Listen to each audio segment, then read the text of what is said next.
அந்த அமைதி எப்படி வரும்? போய் தனியா உட்காருங்க. எப்பொழுது பாலகுமாரன் நண்பர்கள் இருந்து உதறி விடுபட்டு அவமானப்பட்டு தனிமையை தேடி போகும் போது நல்ல காலம் பிறந்து விட்டது.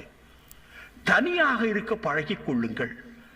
தனியாக இருக்க பழகும் போது ஆரம்பத்தில் ரொம்ப சமமாக இருக்கும். பேசி பேசி கலைத்தவர்களவா, அந்த பேசி பேசி கலைத்தவர்கள் எல்லோருக்கும் தனியாக இருப்பது சமமாக இருக்கும். தனியாக இருக்கும் போது இன்னொரு வித்தை சொல்லித் தருகிறேன். இடது பக்கம் மூச்சு 8 இழுத்து வலது பக்கம் 16 விடுங்கள். வலது பக்கம் 8 இழுத்து இடது பக்கம் 16 விடுங்கள். இது ஹடயோகம் என்பதின் ஆரம்ப பாடம். யோகம் என்பதின் ஆரம்ப பாடம். மறுபடியும் சொல்கிறேன், நன்றாக கவனம் வைத்துக் கொள்ளுங்கள். இடது பக்கம் இழுக்க